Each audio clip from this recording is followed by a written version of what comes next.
Halo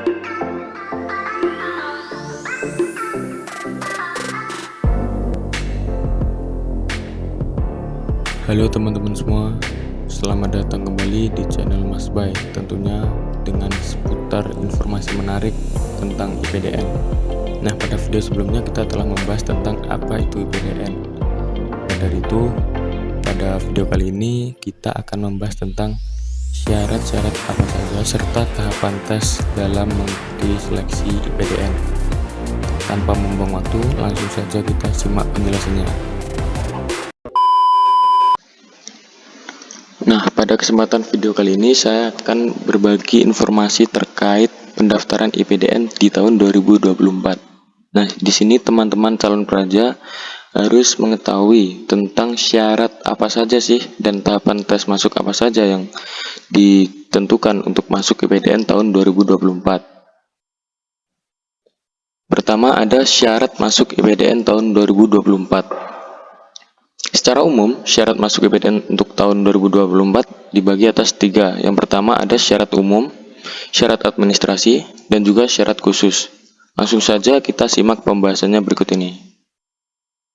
Nah, yang pertama ada persyaratan umum untuk pendaftaran calon praja tahun 2024. Yang pertama ada warga negara Indonesia. Jadi teman-teman calon praja harus memiliki kewarganegaraan Indonesia. Kemudian yang kedua ada usia peserta seleksi minimal 16 tahun dan maksimal 21 tahun pada tanggal 1 Agustus 2024. Jadi untuk rekan-rekan atau teman-teman calon praja yang usianya tahun ini menginjak 16 tahun sudah bisa mendaftar di IPDN. Dan juga masih berkesempatan bagi teman-teman calon praja yang usianya di tahun ini adalah 21 tahun dengan patokan pada tanggal 1 Agustus 2024. Misal nih, teman-teman calon praja yang tahun ini usianya 16 tahun pada tanggal sebelum 1 Agustus, maka itu masih bisa atau sudah bisa mendaftar di IPDN. Kecuali yang 16 tahun itu setelah tanggal 1, misal tanggal 2 Agustus ini baru 16 tahun, maka tidak bisa mendaftar IPDN. Untuk batas maksimal adalah 21 tahun. Misalnya nih, untuk teman-teman praja yang untuk tahun 2024 ini berusia 21 tahun sebelum tanggal 1 Agustus, maka sudah tidak bisa karena usianya sudah melebihi 21 tahun. Nah, bagi teman-teman calon praja yang usianya 21 tahun di atas tanggal 1, maka masih bisa berhak mendaftar di IPDN. Nah, kemudian yang ketiga ada syarat tinggi badan pendaftar. Tinggi badan pendaftar bagi pria adalah minimal 160 cm dan bagi wanita minimal 155 cm. Nah, kemudian yang kedua adalah persyaratan administrasi.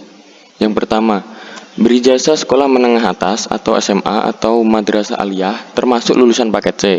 Ketentuannya bagi lulusan tahun 2020 sampai dengan 2023 adalah memiliki nilai rata-rata ijazah minimal 70,00 dan 65,00 terkhusus untuk mendaftar dari seluruh provinsi di Papua.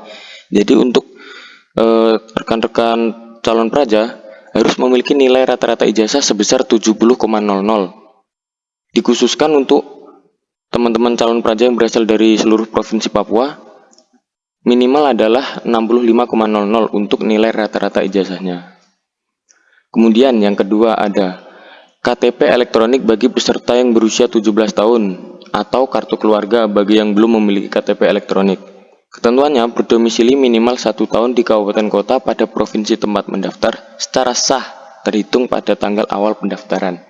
Jadi untuk teman-teman yang sudah berusia 17 tahun dapat mendaftar dengan menyantumkan KTP elektronik. Sedangkan yang belum berusia 17 tahun atau yang belum mempunyai KTP dapat mendaftar IPDN dengan mencantumkan kartu keluarga disertai dengan surat keterangan domisili yang dapat dibuat di kelurahan atau desa. Kemudian yang ketiga ada surat keterangan kelas 12 SMA atau MA yang ditandatangani oleh kepala sekolah atau pejabat yang berwenang dan dicap atau distempel basah. Nah, bagi siswa SMA atau MA lulusan tahun 2024 sebagai dokumen awal persyaratan pendaftaran. Jadi teman-teman yang sekarang masih duduk di bangku kelas 12 dapat mendaftar IPDN dengan mencantumkan surat keterangan kelas 12 yang sudah ditandatangani oleh kepala sekolah. Karena yang masih kelas 12 belum mempunyai ijazah. Kemudian yang keempat, surat keterangan orang asli Papua atau OAP khusus bagi peserta orang asli Papua ditandatangani oleh ketua atau anggota Majelis Rakyat Papua. Nah, khusus untuk teman-teman calon praja dari pendaftaran Papua, maka harus mencantumkan surat keterangan OAP. Kemudian yang keenam adalah Fakta Integritas tahun 2024. Jadi fakta integritas itu biasanya berupa surat-surat pernyataan tentang pendaftaran IPDN yang teman-teman calon praja nanti dapat unduh di laman website resmi spcpipdn.ac.id. Kemudian yang ketujuh adalah alamat email yang aktif. Jadi untuk teman-teman calon praja sekalian harus memiliki alamat email yang aktif yang digunakan untuk pendaftaran online nantinya. Kedelapan atau yang terakhir adalah pas foto berwarna ukuran 4x6 dengan menghadap ke depan dan tidak memakai kacamata serta mengenakan kemeja lengan panjang berwarna putih polos dengan latar belakang merah. Jadi teman-teman calon praja harus mempersiapkan pas foto berwarna ukuran 4x6 dengan latar belakang merah yang sesuai ketentuan berikut ini. Saya kira cukup jelas.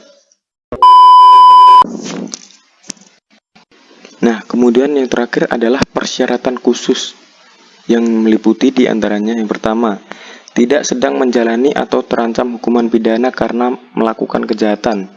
Jadi teman-teman calon praja sekalian ini tidak boleh pernah dihukum pidana karena melakukan kejahatan.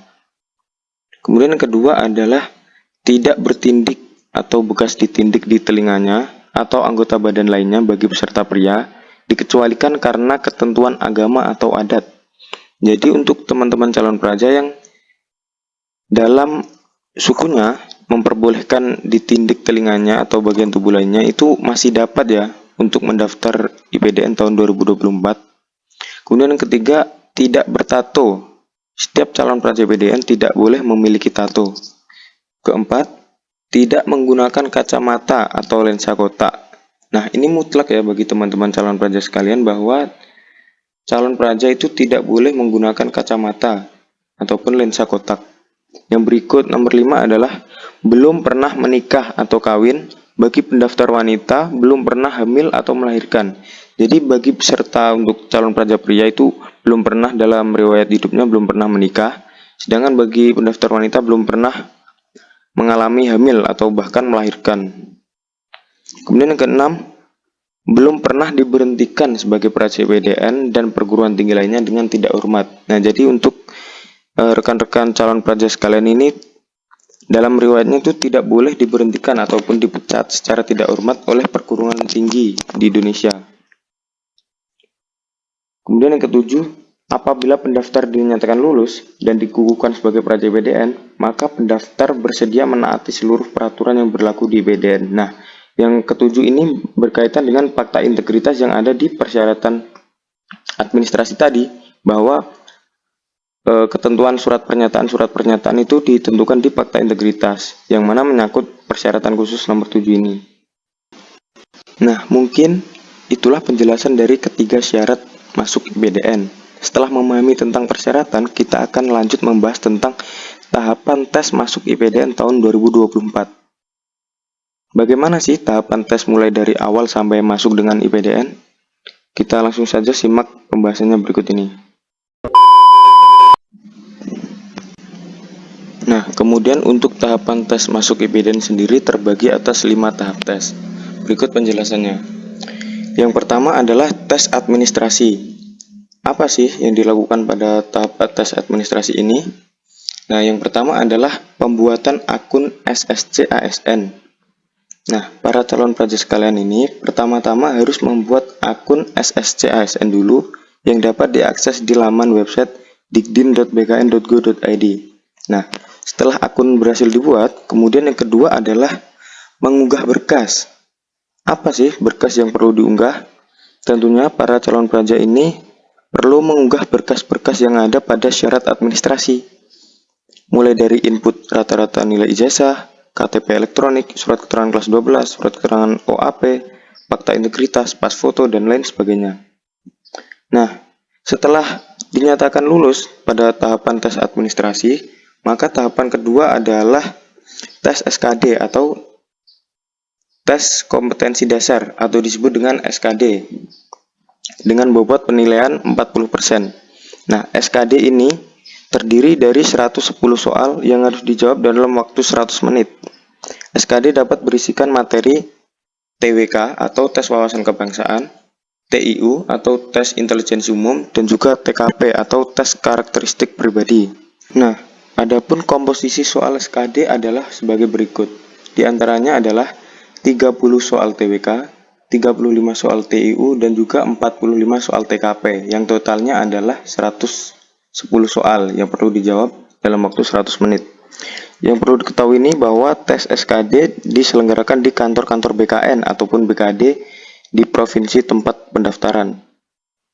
Dan juga sebagai informasi yang perlu diketahui bahwa dalam tes SKD ini, calon praja hanya bersaing antara sesama pendaftar di satu provinsi tempatnya ia mendaftar. Bukan kita bersaing secara nasional, melainkan hanya bersaing di provinsi pendaftaran saja. Nah, setelah melaksanakan tes SKD ini, akan diadakan suatu perankingan hasil SKD di tiap-tiap provinsi.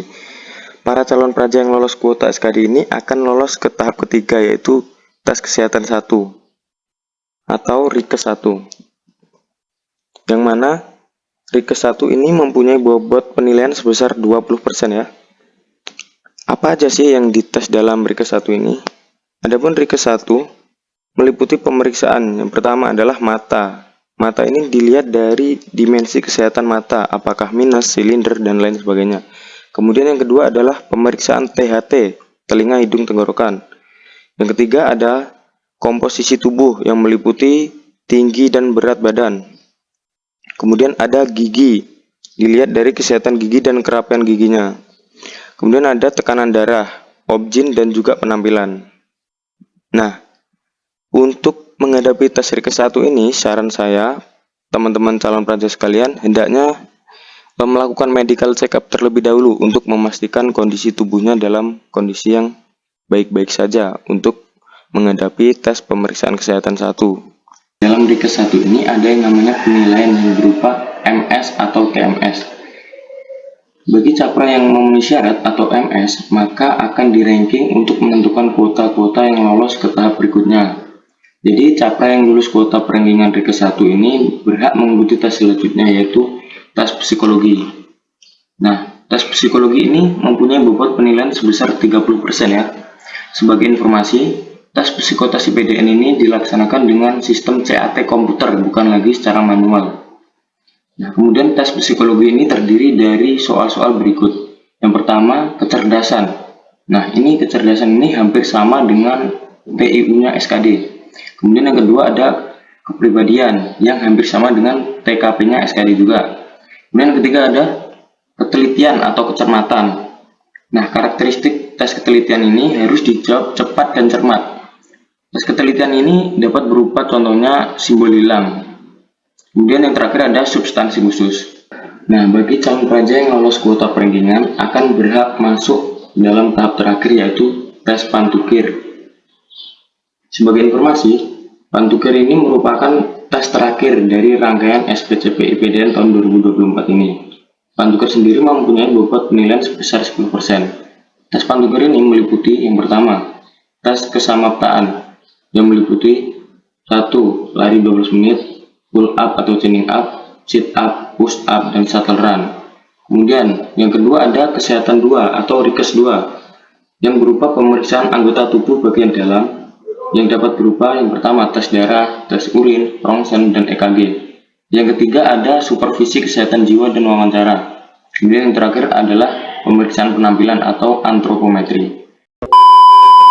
Setelah melewati tahap tes pantukir, maka selesailah rangkaian SPCP IPDN tahun 2024. Bagi kalian, calon praja yang lolos perankingan kuota provinsi akan berhak menjadi seorang praja IPDN di tahun 2024. Nah, sekian informasi dari saya terkait syarat-syarat dan tahap masuk IPDN 2024. Semoga informasinya dapat membantu dan berguna bagi kita semua.